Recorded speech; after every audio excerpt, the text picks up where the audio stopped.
I'm Aryeh Schwartz, and welcome to the Winsidr show where it's all about the W. To say the W was action-packed this weekend would be a major understatement. Just a crazy, crazy weekend full of stuff to talk about. I'm joined by Winsidr writer and longtime WNBA reporter Mitchell Hanson this episode. So it's time to dive right in.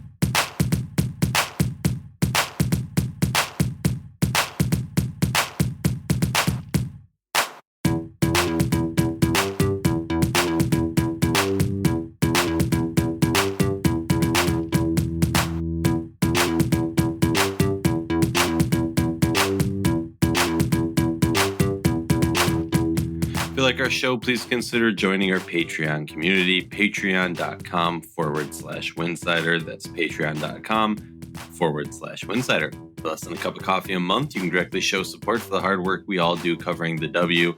And don't forget our amazing staff's written content over at winsidr.com. That's winsidr.com. And make sure you are joining us for the newest, most fun way to enjoy WNBA games.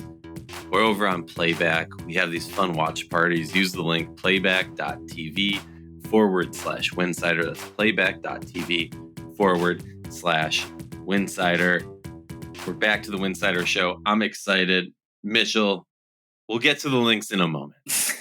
Mitchell's filling in for Rachel, who is currently pissing off the whole Winsidr staff while she travels through Barcelona on her way to Turkey for a FIBA like U19, U17 tournament in Turkey. So very, very jealous of her. But enough about Rachel. How are you, Mitchell? I'm great. How are you doing? It was fun on Playback yesterday. We were watching the Libertine Aces blowout, and then we kind of jumped around. But it's always, like you mentioned, it's fun being on Playback. So it was a good afternoon. It was a nice afternoon. Who would have thought that was the game that was going to be the biggest blowout of yesterday? I'll tell you, most people did not. Yeah. Before we get into that, we got to talk about the attention grabbing, the tussles of yesterday. I mean, okay, so let's start it off with, and I don't know how, I feel like maybe it was our fault. As Amani, myself, and you, as we switched around the games yesterday, it was very clear that whenever we switched to a game, something crazy was about to happen. We switch to the game, and Marina hits a crazy shot and gives the "you're too small" to Odyssey Sims' reaction to that was phenomenal, by the way. She was just like, "Come on, are you serious right now? Like, get over yourself. Like, what's going on? Like, chill out, right?" and then a few moments later, Dana Evans and Odyssey Sims get into it, into a Dana Evans stare down. I honestly would have been hilarious if Dana Evans did the "you're too small" to Odyssey Sims, because they're two of the smallest players in the league. And later in the game, Aryeh gets ejected for touching the ref. So just all hell breaking loose in the Chicago-Dallas Wings game. Then you talk about the Sparks and Mystics. I mean, the Sparks, a team that I've had multiple reporters say to me, like, wow, they're so professional and well kept together.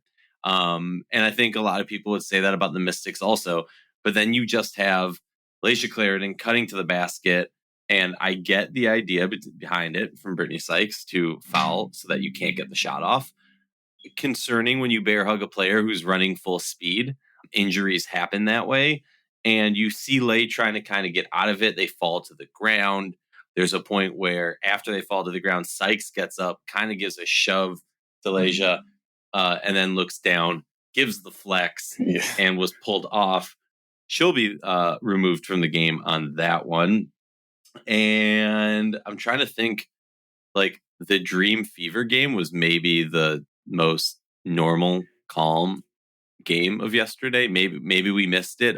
Didn't see much craziness happen in that one. Well, the downside of it was, and we talked about this at Playback, that they all happened at the same time, which was tough, which I am not a fan of. I get why they do it. I get it's a Sunday afternoon. You want to, it's like you kind of mentioned, give everybody kind of the same advantage / disadvantage, whatever. But as a fan, it's hard to just watch 4 games at once. And I wish even just an hour separator would definitely be helpful, because you can catch the end of each game. Right, like stack them, like, and I want full clarity on this. I was joking. Um, Well, sometimes the jokes don't land. yeah. No, I just I don't disagree with it. Yeah, I just think it's ridiculous. Like, Yeah. let's stagger them out. Obviously, my biggest disappointment of yesterday was that the Beyonce concert got like rain delayed for many, many hours, so I did not end up going. What happened with that, by the way? What? So literally, I never knew this, but if you like buy tickets on Ticketmaster or like any of the ticket websites, um, late like an hour before the show, they're insanely cheap. And so it got to a point where like my wife went 2 days ago and got really, really cheap tickets, good seats. And, I won't get into all the details, but basically my wife's like, you should go. You're a Beyonce fan. Like, you would enjoy this. Why don't we go together, get a babysitter? So we're looking at tickets and we're like, okay. And then all of a sudden just a crazy storm happens. And for those who don't know, basically they had a shelter in place. So if you had gotten through security, they like had you stuffed in the hallways at the arena, the stadium. And then there was a heat advisory, so people were being rushed to the hospital because there wasn't enough. It was a bunch of people sardine packed into an arena, an outdoor arena. In the inside, it was just bad, and they didn't start the show for like. It was supposed to start at 8, but normally I think it starts at 9. I don't think I remember looking at like 11 something, and it hadn't even started yet. So, for my sanity, I'm happy I didn't go. But yeah, just an overall a mess. Another mess was the Aces Liberty game where, yes, I mean, it was raining threes from Sabrina. Sabrina just goes off, dominates the Liberty. And honestly, like if I'm being 100% real, I noticed yesterday and even some today, there was more talk, and I'm curious your take on this. There's more talk about the post-game press conference questions towards Asia than there was about the fact that Liberty just dominated the Aces. And I get like you were around the Lynx during the Dynasty era. You saw them, sometimes I don't know if they ever lost by almost 40, but you've seen like, is it almost a mindset of like, oh, it doesn't matter, right? Like, okay, that's that one game. It's such an off one. Like, what was your thought from a person who's been close to dynasties? Yeah. When talking about like, while looking back on the Lynx, I do think it was a lot of that same mindset is, okay, like this is just one game. We've lost 2 games. Well, for the Aces, they've lost 2 games. This is their 3rd loss of the season. Like they know they're kind of on, cruise control until the postseason starts. That was kind of the mentality with the Lynx too. It gets to a certain point of the year, maybe kind of right now in the year where they just kind of, all right, they're going through the motions. Let's get ready for the postseason and then make a run towards the title. And I think that's kind of what we saw with Asia's comment and just kind of where they're at right now. Like they're not going to look too much into this. They're not going to look back at the end of the year or even the next game and be like, wow, we really got to bounce back. Like sure, they're probably going to bounce back. I mean, they're Las Vegas are the best team in the league, but I don't really look too much into it. I mean, it was more to me a matter of, a player got hot. If a player gets hot, there's nothing you can do about that. Like you can throw anything at them defensively and odds are it's probably still not gonna do a ton, especially the kind of shots that Sabrina was throwing up and hitting. But it's just one of those games you turn the page and you just keep moving. And that's all I take away from it. I don't really look into it too much more than that. What do you think? I mean, I saw on it, if I'm being the classic me, doubter, wet towel, whatever you want to call it, hate or whatever. Like if I'm gonna look at this game and I'm gonna go, okay, so here's the thing. Basically, New York had one player go off. JJ was much more physical in the paint. That was like the real question. I think what we've seen from JJ of recent is she's finally trying to prove the narrative that's out there, which I think is a legit one because of what we've seen this season, that she doesn't want to bang down low in the paint. We've seen her kind of attack that thing a little bit. But yeah, like you said, Sabrina went off. Like you're not going to do much about that. What I would say is the biggest thing that I would take away from that game was that New York has found a way to play defense that, like, Benai Jelani covering Chelsea Gray. using that size against her, trying to find ways to protect Sloot and Sabrina, who are not elite defenders, who are middle of the pack defenders at best. So I think what I saw was New York finding ways to play against the top team, learning lessons and growing from them. That's a positive. Do I look at it and I go, oh my God, their offense is so good. No way Vegas can handle that. No, because at the end of the day, I very much just kind of view it as, nobody on Vegas got going. Sabrina went off. If Sabrina doesn't go off, if she misses a couple of those shots, we're talking, I know it was almost a 40-point game, but we're talking about a very, very different game. And to the point we both made is like Vegas kind of like at a certain point, okay, it's a 20-point game. Let's make a push. Not happening. Cool. Who cares? We've already clinched the playoff spot. Mm-hmm. It's also like a very different season and situation for the two teams where New York still needs to prove themselves. I don't like, if you look from a wide perspective, do you look at this and do you feel more confident in New York's championship aspirations? Or like, how does this impact your feelings on the outcome of the end of the season? I think if Las Vegas would have had a game like they did the first game, at the end of June, it would further kind of solidify to me that Vegas is going to run away with it. Now, the fact that New York did win, I still think, Vegas is the far superior team. Well, maybe not far superior, but they're the superior team. But it makes things more interesting. I mean, it's interesting, more interesting than what we saw at the end of June when Las Vegas won by 17 points and just kind of took, New York out of it for the whole time. That's what we saw New York do now this time around. So it at least makes things a little bit more interesting.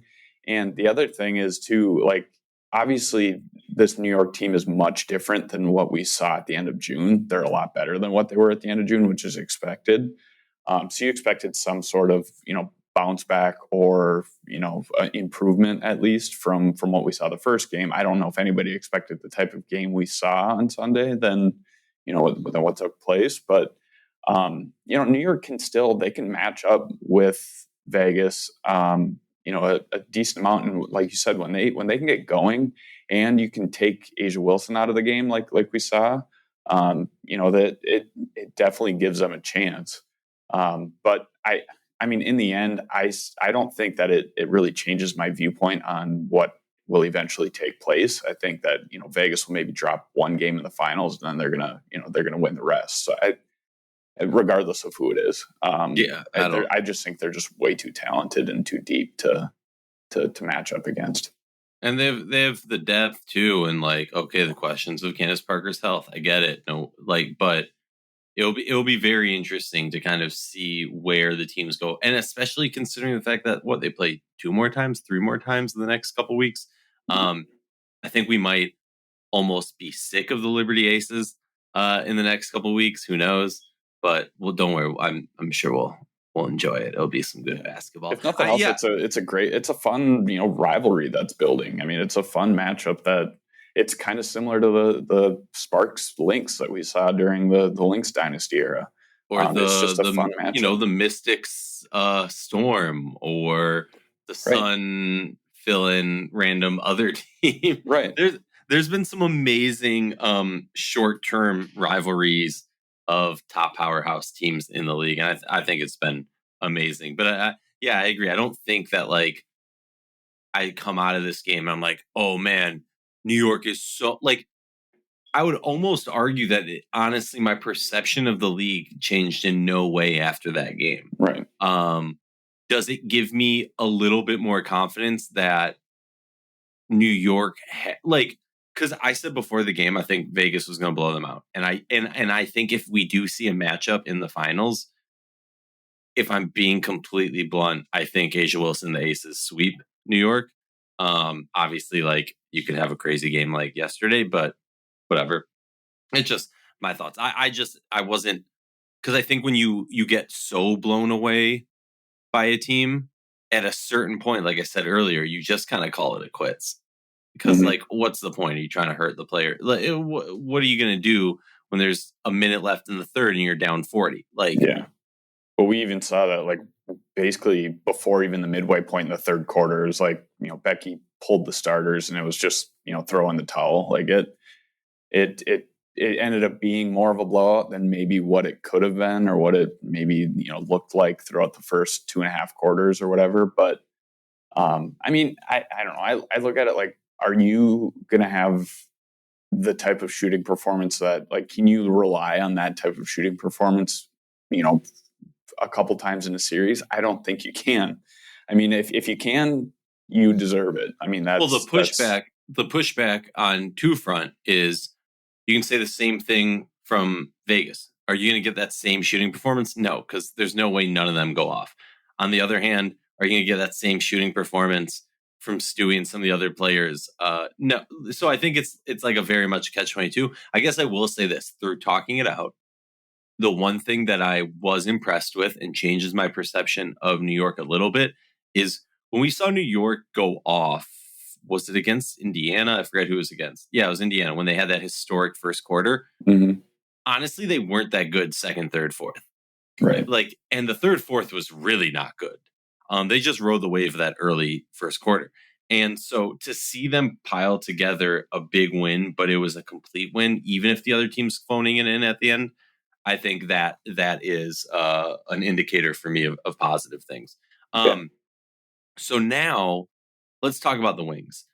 We see them slide twice to the sky. Before that, like, they're 4-4 in their last 8 games in the last month. They beat New York. Just over a month ago, they beat Vegas. Then they lose to Vegas. They've lost to Chicago twice. I don't know. What are your thoughts? Are you starting to get concerned of the fourth best team in the league? Would you, what are your thoughts on the Wings of today? They still have, I mean, I really do like them as a team. I like when they're all on, they're extremely fun to watch, just as a fan's perspective. I can't buy them as a serious, threat yet, just with that inconsistencies that we kind of talked about. They're still trying to, it almost seems like they're still trying to figure things out on who maybe is like their go-to option. Is it going to be, Aryeh? Is it going to be, Satu? Is it like, who are they going to go to? And it's almost like they just go to the hot hand, which sometimes that works really well. But in those crunch time moments, in those big games when you need somebody to step up, it's almost like they don't know who to go to yet. So they still have some stuff to figure out, I think. But I mean, they're a team that when they get rolling, they're dangerous and they're fun to watch, and they can go up against any offense in the league. We've had this conversation a couple times on playback and just, in our Slack that, we don't,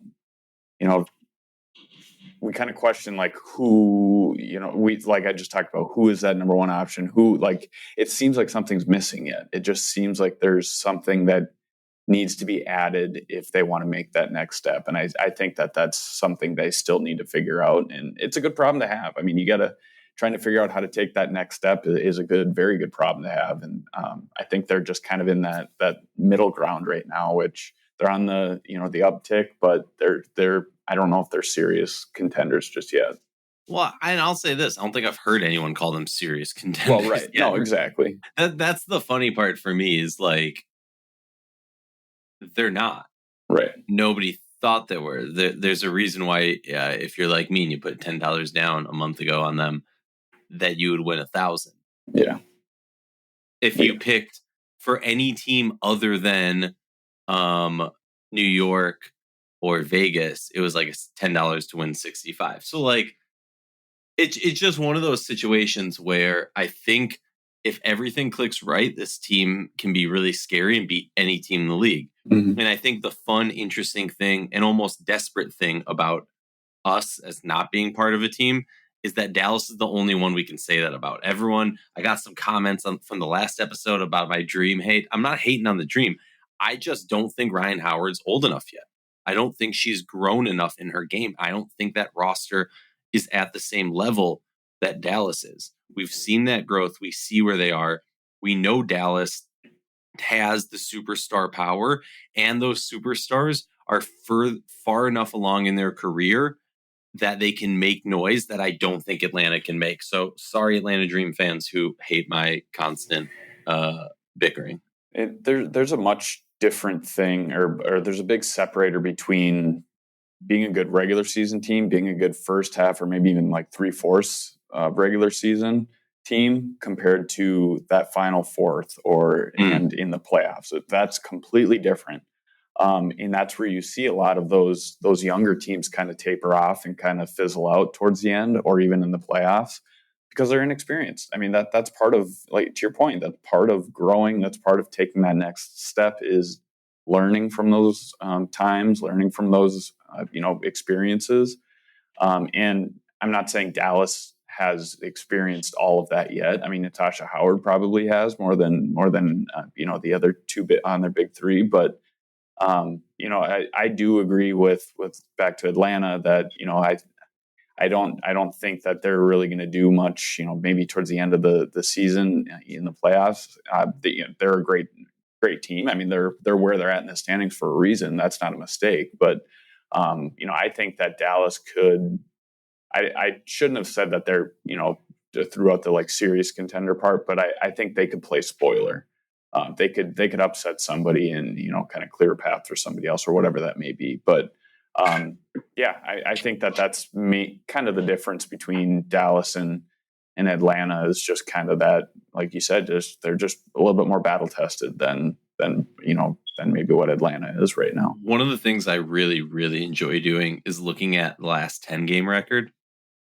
Dallas, while they're on a 2-game losing skid, they're 6-4 now. So they were 6-2 over the last 8 games until. So I'm much less concerned about them. Atlanta, you're talking about 5-5. The other thing I'll say is, like, for Atlanta to be sitting at number 5, we've had to watch Washington just completely fall from grace. Yeah. And Minnesota, like, we're talking about a Washington team without 3 starters. By far their best. I'll say it. Their 3 best players are missing. Just a 3-7 skid over the last 10 games.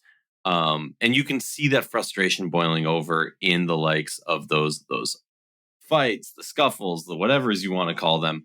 I think that's just frustration boiling over from a season where everyone expected Washington to play spoiler. You're looking at that first dominant win over the Liberty. And since then, it's just been, even with their best players, just underwhelming. And so for Atlanta, they're playing solid, like you're saying. We're seeing nice growth from this team. But also, like, let's be realistic. They don't want to be that good. This isn't a team that was built to be playing playoff spoiler. This isn't a team that was built to be contender. This is a team built to continuously grow and build around this core that they have. Is Cheyenne Parker going to stay around? Is she part of that core, or is it just Alicia Gray and Ryan Howard? It'll be really interesting. Like, we're going on this because we got you. I got to drop a fun stat that I need your help to confirm. Minnesota Lynx. What's going on with them? Well, I'll tell you what's going on with them. When Dorka Juhas starts, they're 13-9. When she doesn't start, they're 0-6. So I think it's pretty clear. I'm no genius here. The math is easy and obvious to me, but in a general sense, like, we've seen Minnesota kind of separate themselves against what my preseason prediction was, but kind of separate themselves to a point where it will be almost shocking to see them in the lottery come the end of the season. What's going on with your Lynx? I mean, they're the last you could say 4 games now, with the exception of they kind of took I don't want to say a step back against New York because it's New York in their previous game, but they had a really nice stretch, and that was without Nafisa Collier too. I mean, they played 3 games against, or notably, well, you could say 4 games if you want to wrap in Washington into that as well. But they're, like you just mentioned, they're without their 3 best players, so you kind of got to take that with a grain of salt. But their next 3 games after that, with they had New York and then Connecticut back to back in Connecticut. They won 2 out of those 3 games. If you'd have told me that they would have won 2 out of the 3 games, I wouldn't have believed you without Nafisa Collier too. I mean, I thought they were going to lose all 3, potentially have a chance in one of the Connecticut games, but the short answer for what's been going well. I mean, you mentioned Dorka has been playing phenomenal. She's been everything that Minnesota could have hoped for and more. I know you guys have talked about it on this podcast. Rachel's talked about it a lot. I agree that I think she's the steal of the draft. I did not expect her to drop to 16. I thought she'd get taken at 12, but I thought she even could have gone higher than that. But I mean, the fact that Minnesota got her at 16 is great to pair with Diamond Miller. Those two have been outstanding as rookies. They've been completely steady with the exception of injuries. Maybe they've been steady, consistent. They have really good heads on their shoulders. But the other aspect too is Kayla McBride. She has been doing everything for this team. Especially when Fee was out, she was she was that step-in leader. I'm sure Fee was with the team, but K-Mac was on the court at that time. She does a little bit of everything. She, when her shot's not falling, she's impacting the game elsewhere. She's improving defensively. She's, I think, on a career pace for steals, which is a testament to her focus on defense and improving in that area. But obviously her offensive game speaks for itself when she's rolling. But her leadership this year, I think, has taken another step that I don't think you can let her go this offseason. I think you got to bring her back in some capacity. I don't know if she's okay with potentially moving to a bench role if the team brings in somebody else, but we can deal with that when they get there. But yeah, I mean, this team at this point in the season, they're sitting in the 7th seed, 13-15 after the 0-6 start. I mean, I don't think anybody expected this. And I, like you said, I would be surprised if they drop out of the playoff picture. I think they're a playoff team right now. And I did not believe that at the beginning of the year. Oh, 100%. Yeah, I'm in the same boat with you, man. No, I mean, like, we look at this team and a lot of people are going, what are you talking about, Aryeh? Minnesota is 13-15. Chicago's 12-15. LA is 10-18. Like, those three teams realistically are going to be fighting for that last lottery spot now, or you can look at it and say two of those teams are going to be lucky enough to make playoffs. Depends how you're looking at it. I know there's a fan queue we're about to get to about that in a moment, but it's funny because I agree. I mean, you just sit there and heck, they're basically, if they didn't lose that last one, you'd be talking about a team that's ahead of Washington, right? They're half a game behind Washington for the 6th seed. I mean, they're right in that mix. I don't know what you can say other than a classic Cheryl Reeves season of just a horrible start and somehow has pulled it together and is making growth throughout the season. They're growing. And we've talked about it too. Just the job that she's done with this team, I think, goes underrated. I mean, a lot of people just view the record. They view, whatever. They don't look at what goes into all of this. Her development of the players and the fit of all of these players that she consistently does. And a lot of times she does it on the fly. I mean, you mentioned it, the last couple of years, they've started 0-4 the last, 3 years, this year included. And they've even more years. I think it's like 4 or 5 years. Could be. Yeah. I mean, it's just been every year it's been a slow start where they get off, 4, 5, 6 games where they lose those first games and then they bounce back and they're that team that surprises everybody. But that's a testament to, the system that's in place, molding your system around the pieces that you have and not just sticking to your guns and saying, this is a system we're going to run regardless of who's in our schemes and in our system. But, this year you look at, how did she change things? Well, first of all, new players that came onto the team. You're inserting 2 rookies into the starting lineup. That's never ever been done with the Cheryl Reeve team. First of all, but with the exception of Maya Moore, but or Fee, and but I mean, the other thing is too, like, they completely changed their offensive scheme this year to match what Fee does well. And they're catering the team or surrounding the team around the strengths of Nafisa Collier. And, just that consistent, adjustment and kind of, like I said, doing it on the fly. There's a reason she's, one of the all-time greatest coaches in this game. And she's proving that again this year. And she's doing it without being the Cheryl Reeve we all know and enjoy of, just listening to, with, kind of being that blunt kind of, I don't know, you could say, like, kind of harping on her team. This year she's been really more relaxed than I think I've ever seen.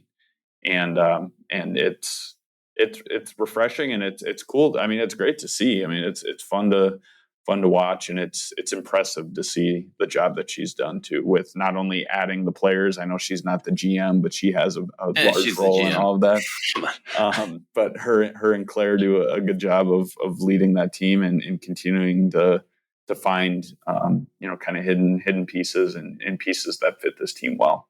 Well, and that's, I think, is something that, I'll own up to. I think the biggest knock I've had for Reeve has been her player development, because we haven't seen much of it. My biggest knock for Reeve has been playing more of an old school basketball mentality versus trying to shift. And I think this year she's answered those questions. She's doing it very differently, and she looks reinvigorated. And like you said, it's nice to see her coaching a different style than we've gotten used to. So real quick, no, we're running low on time. Got a few fan questions. This one is from Quinn, who's been joining us on the playbacks, so everyone should join. He shot us a DM on Instagram, so feel free to pass the questions along however you like. They say, I've been impressed with Atlanta's rise, although I've taken a gander, love the use of gander, at their cap space. They have the second highest amount of cap space at the moment and plenty of expiring contracts.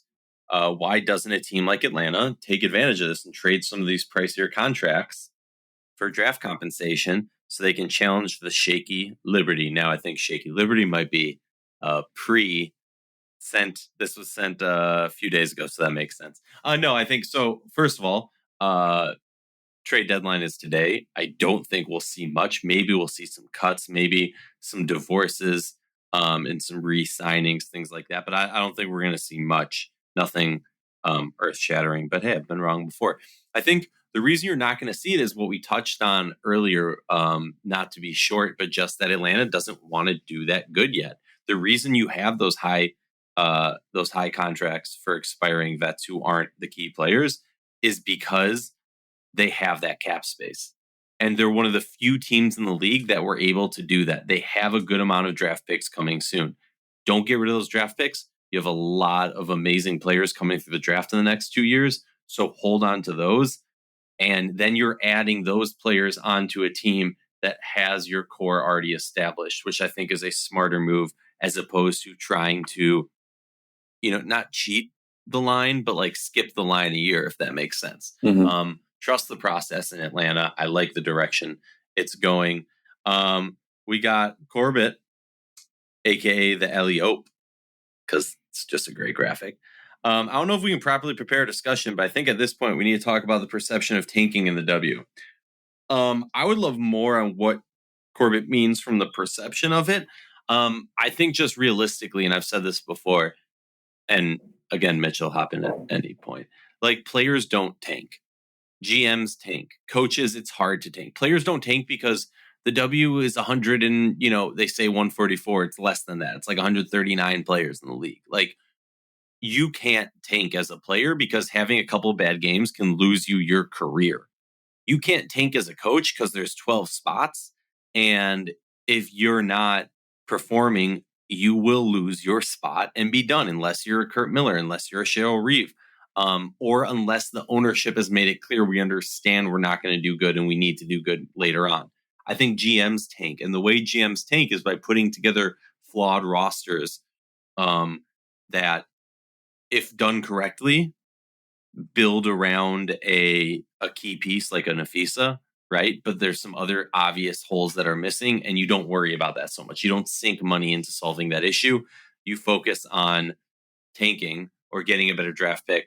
And show, like, it's what Seattle's doing. It's what LA's doing to some degree. It's what Chicago can't do because they don't have draft picks. What Minnesota should be doing, what Indiana's kind of doing, which is, realistically, you look around the league, you go, we're not winning a championship this year, right? Like, there's 4 teams in this league, maybe 5, that can win the championship this year. Let's be realistic. So every other team should be trying to be better next year, thinking in advance, thinking smart. And I will also say that there is the element of, like, the fan base. Will the fan base stay with you? Because it can be really hard for those 2 years that your team isn't doing good. but fan bases will show up when you get Caitlin Clark, when you get Paige, when you get Maya Moore, when you get, Brittany Griner. Like, do I think it's a good thing that half the league is tanking? No, I don't think half the league is physically actually tanking.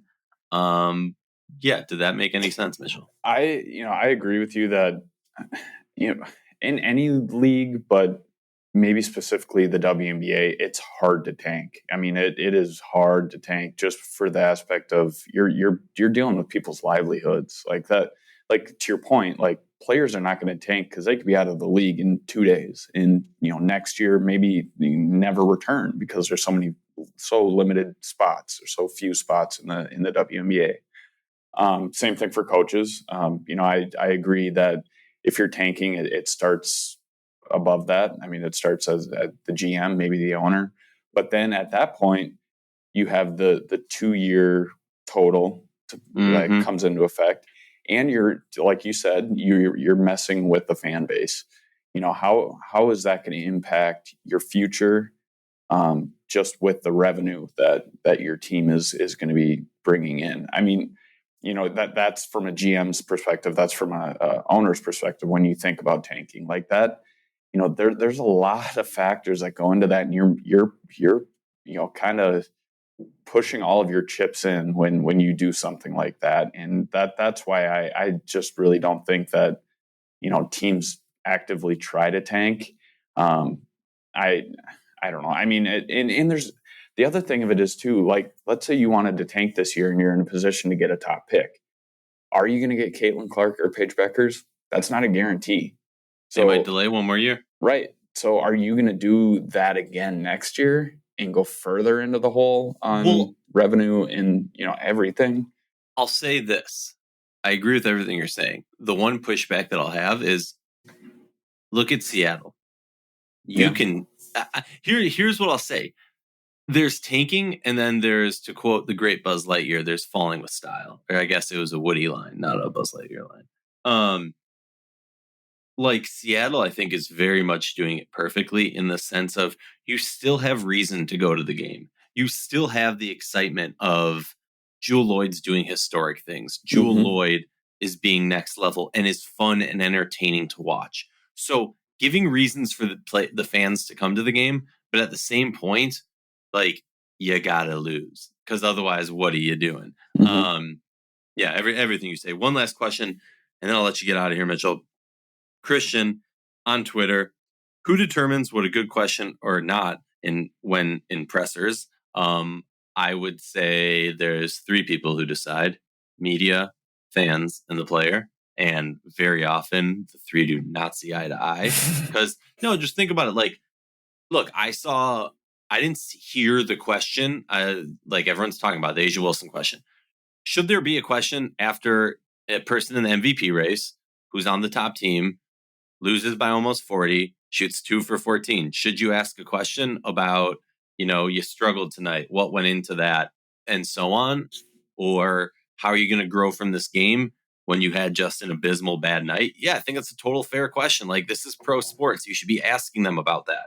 Are there bad ways to ask a good question? Yes, very, very much so. And a lot of it goes into, one, fan bases are going to be uber defensive for their favorite players and teams. So they might say it's a bad question when it wasn't a bad question, or whatever. Players are salty when they lose and often don't want to talk to media when you lose, because who wants to answer a question about why you just lost or why you shot 2 for 14?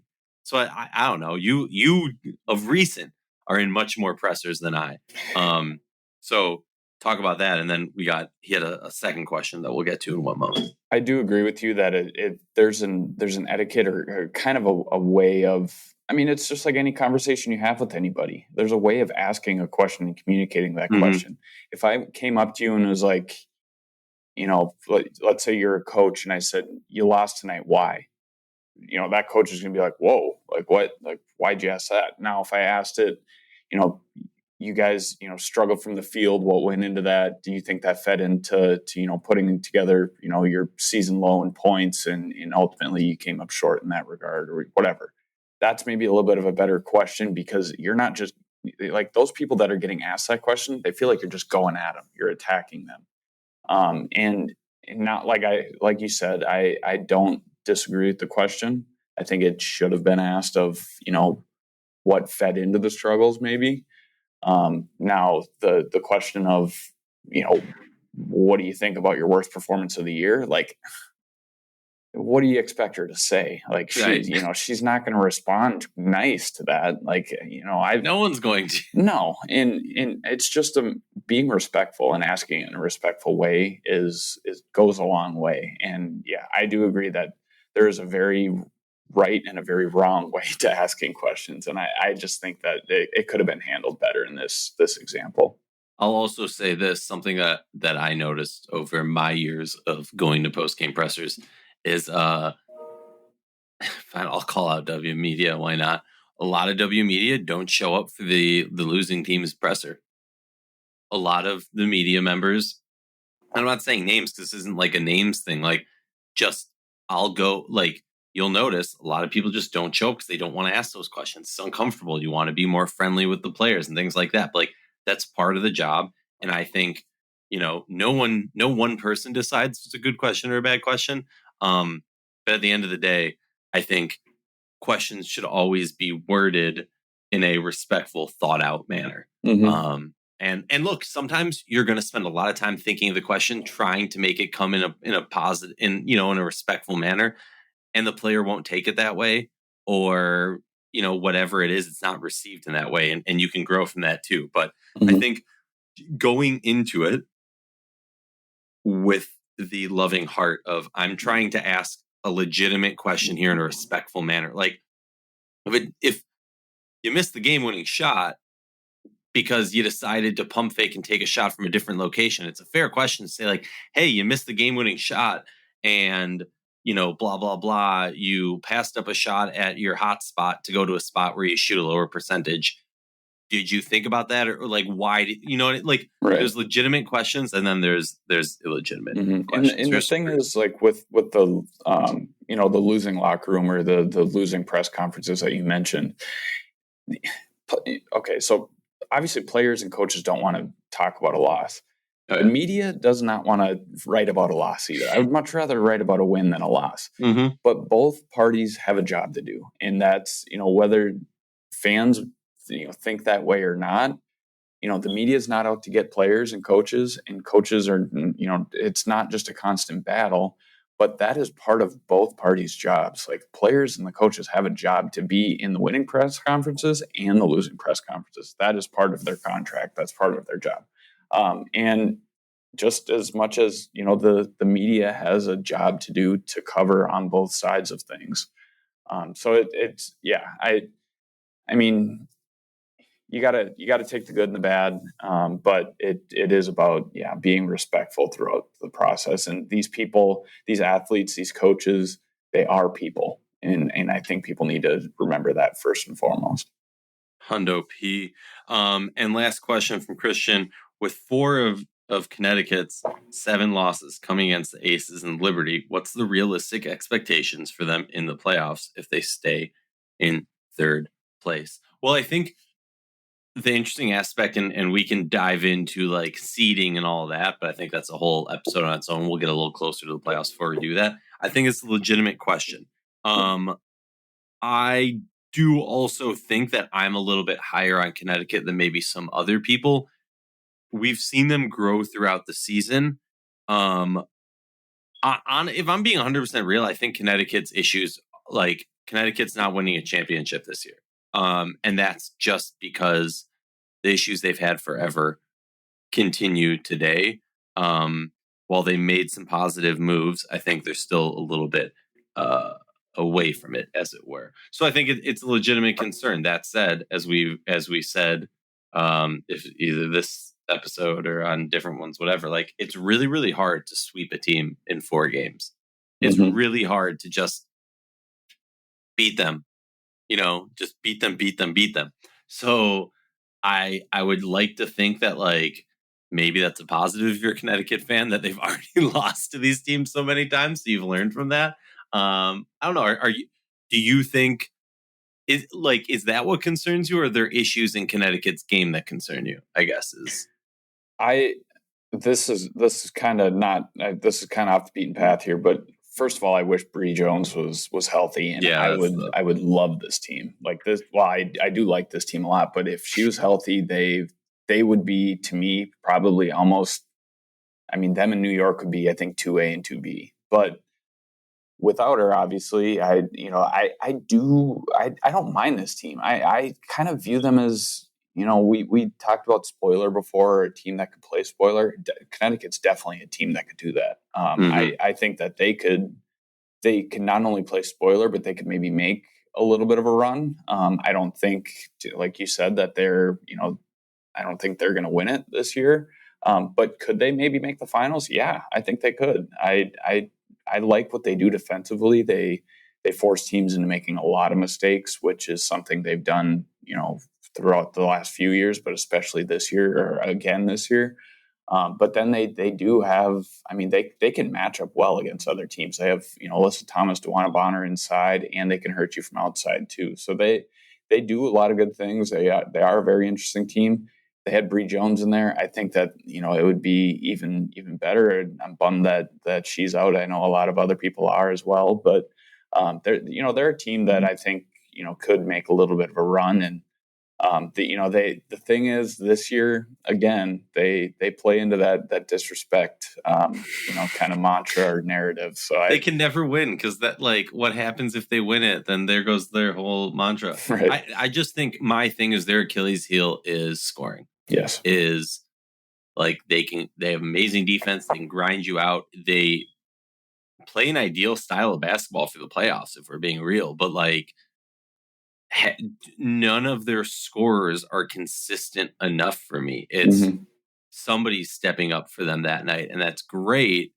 But we're not talking about it in the same way that Vegas knows Kelsey Plum's going to put up 15 plus, that Jackie's 15 plus.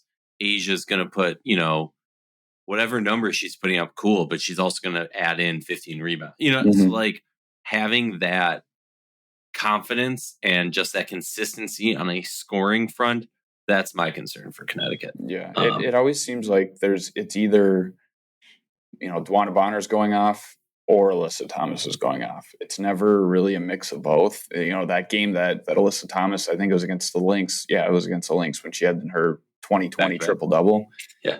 That was, that was basically the only game that, they really kind of both stepped up and played well together at the same game. But other than that, it's normally one or the other. And it's just about finding that consistency and having a balance, and that's somewhere kind of where they struggle. It's not always, a spread out thing. It's all or nothing with one player. It seems like more often than not. One pick'em for this one as we close out our episode. We got 5 games tomorrow, but we're going to ignore all of them except no. We'll do 2 games. Lynx, Sky. Do Sky go on a 3-game win streak, or do Lynx go and extend their loot? Or I guess not. Or who do you have winning? I'm going to go with the Lynx. I'm not to play into the bias a little bit, but I think they're going to bounce back. I do think that, Fee will have, another few days under her belt to kind of get back to full strength. I think she'll be, she'll be back to her normal self. And if Dorky Uhas returns to the lineup, that means they're going to win. So I have to assume that. There you go. I think they're going to bounce back. How about you? Yeah, I'm going Sky on this one, just because I don't like to agree with you. No, the Lynx. I think the Lynx are oddly a more consistent team. Like, we know who the Lynx are. The Sky are that team that maybe more than any team in this league are just like the Sky are the type of team that'll be the Lynx. A team with shooters who just light it up from 3 if the Sky are hitting their shots, that is. And the only other game that is worth noting, no, I'm joking. Aces, Wings. You know who I'm going with on this one. I assume you're going Aces. I'm going Wings.